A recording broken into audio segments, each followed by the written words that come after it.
What's up, everybody, and welcome back to Fireside Giants. I'm your host, Anthony Rivardo, and hold up, y'all thought I was finished? I'm not. One more upload for the day, giving you guys the update on the New York Giants third-round draft pick. Quick update, analysis, and reaction on Kentucky cornerback Andru Phillips, who the New York Giants drafted at number 70 overall. Now, Andru Phillips, an intriguing prospect here for the Giants because at number 70, usually you think that third-round picks can maybe eventually develop into a starter. Phillips has a chance here to be a starter from day one, considering that the New York Giants have this gaping hole at cornerback, right? Deonte Banks is their primary cornerback. Adoree Jackson had that position last year. He's still a free agent. The Giants haven't seemed to express any interest in re-signing him, though I guess it is still possible. But Andru Phillips now is stepping into a cornerback room where he's competing with the likes of Nick McLeod and Trey Hawkins III, potentially for the Giants' secondary outside starting cornerback job. But one of the things that you like about Andru Phillips, he's not just an outside cornerback. He has inside and outside versatility, can play both of those positions, so potentially could make an impact in the slot for the New York Giants. He's a physical cornerback, he knows how to tackle well, and there are cool videos on the internet of him jumping over cars. Yes, jumping over a car and sticking the landing. The guy is athletic. He can jump very high. Now, he's not the fastest. His 40-yard dash was pretty mediocre, but his ability to jump is definitely there. Andru Phillips, again, very physical cornerback, makes a lot of plays against the run. We know that the New York Giants do value that sort of thing. That's one of the reasons why we thought they could be a team fit for Max Melton out of Rutgers in the second round. That didn't shake out their way. The Giants go Tyler Nubin, safety, in the second round after Melton was taken off the board. And now in round 3, take a physical cornerback in Andru Phillips. Deonte Banks also last year was a physical cornerback who excelled against the run, made a lot of plays as a tackler. You can expect the same from Andru Phillips. So the New York Giants have a trend here in their secondary. They like cornerbacks who can tackle, who can hit hard, and who can be physical and aggressive. Again, Andru Phillips absolutely fitting that role for the New York Giants, or fitting that mold rather. So the Kentucky product, a few stats on him. He started 12 games last year, posted a career-best 23 defensive stops, which was ranked first among SEC cornerbacks, again, tying into his ability to stop the run. He's 5'11", 190 pounds, totaled 47 tackles, 1.5 tackles for loss, and 5 pass breakups last year. Now, here's something else that I do like about Andru Phillips. I think this is worth noting. ESPN's Jeremy Fowler, shortly after he was drafted by the Giants, tweeted that he was told from NFL scouts that Phillips was one of the best interviews they conducted pre-draft. He was described as a very heady player, meaning high-quality character, high IQ football player, smart in the film room, all of those good things that you love to see. The Giants did indeed hold a private visit for Andru Phillips, had him in their building for a pre-draft meeting, and we know that they do like to draft guys that they've met with, guys that they've had private meetings with, and of course, Andru Phillips being one of those guys, they had some homework done on him, knew when and how they would like to draft him, went ahead and got it done with the number 70 overall selection. So, in the Tyler Nubin breakdown that I posted last about the second round draft pick for the New York Giants, I kind of mentioned that there was a lot of talent on the board, that maybe I wasn't too thrilled with Nubin. I liked it because it was a steal, best safety in the draft at 47. However, you could argue that there were other talents on the board that the Giants should have taken instead. I'm not really going to make that argument here for Andru Phillips. I know a few Giants fans have mentioned TJ Tampa out of Iowa State. Another cornerback was on the board. They liked him better. Daniel Jeremiah, for what it's worth, when this pick was made by the Giants, said that this was his top cornerback left in the draft class. And I think that the Giants made the right decision here, addressing a position of need with Andru Phillips, considering what else was on the board for them, or rather what was taken off of the board for them. 5 picks earlier, Trey Benson, running back out of FSU, who we knew that the Giants liked and we wanted to see them draft. He went off the board to the Arizona Cardinals. A pick prior, Malachi Corley, a wide receiver that Alex is a huge fan of. Too bad Alex can't be here. I wanted to get his take on that. I'll try and ask him about that tomorrow. Malachi Corley goes to the New York Jets, which I think is really interesting as a side note. But a lot of players that the Giants liked came off the board right before they were picking. Seems to be the theme of day 2. Giants had certain players at positions of need that they wanted to draft.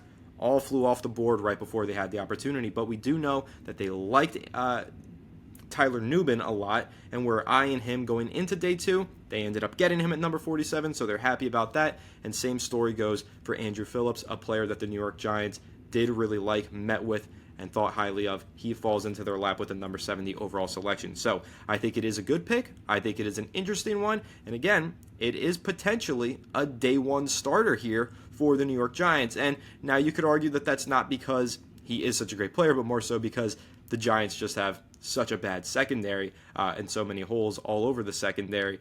But I think that Phillips is a really good value selection here as a physical run defender who played well in the SEC for Kentucky, had really good coverage grades according to Pro Football Focus, a very high zone coverage grade, one of the highest in the draft class according to PFF at 74.6. That's something that you like, considering new defensive coordinator Shane Bowen is going to play a lot of zone coverage. And again, because Phillips has the ability to play both in the nickel and on the outside, he's going to see the field early in his career. He had 426 snaps out wide, 223 though this past season in the slot. So again, has the ability to move in and out on the defensive lineup, which is something that I do really value. He played 710 snaps this past season, led up 38 receptions on 57 targets for 434 yards and 3 touchdowns. Again, not exactly the best metrics, but the reason that you can buy in on Andru Phillips and like him a lot is because he did play in the SEC. He played well in the SEC, and he played really well in zone coverage as a physical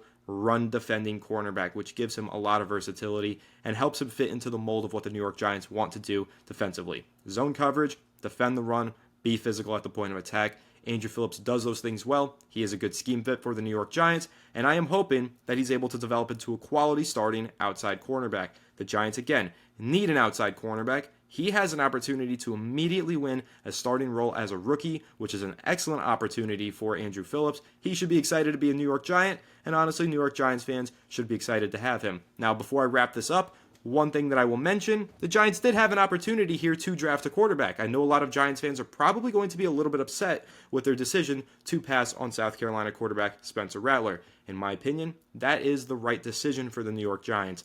Now, after missing out on Drake May yesterday with the number 3 overall pick, trying to trade up there, they didn't get the quarterback that they wanted. Now they can't force a quarterback just because Giants fans want them to take a quarterback. The Giants need to go best player available. This is a team with a lot of holes. This is a roster that has a lot of depth issues and needs improvement across the board. If the Giants weren't going to get their franchise guy, they do need to flesh out this roster and add talent everywhere that they can and continue to take the best player available. So in my opinion, Giants made the right decision not to reach on a third-round quarterback rather, and force a QB.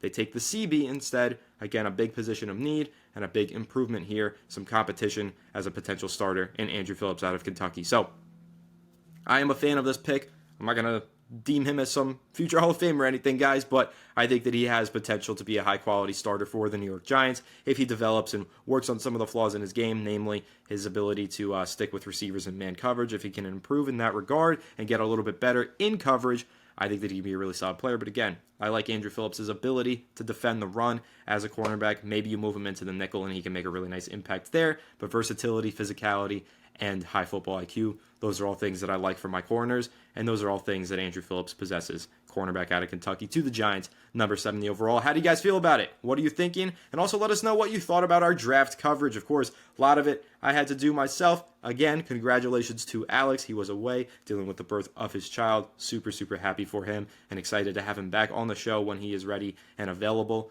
But let us know any feedback that you have for us on our draft coverage and what content you want to see from us next in response to the draft. Don't worry, we will be reacting to day 3 picks as well. So tomorrow, once the New York Giants make their picks in rounds 4 through 7, come back to the channel for all of your New York Giants updates, news, rumors, and draft coverage right here on Fireside Giants. And make sure to leave a like if you enjoyed this episode. Subscribe to the channel if you're new. Ring the bell so you don't miss an episode and comment your thoughts down below in the comment section. If you're listening to Apple or Spotify, please make sure to leave us a 5-star review. Go ahead and follow us on all of our social media channels at Fireside Giants. Without further ado, we'll catch you all in the next one. Have a good one, and let's go Giants.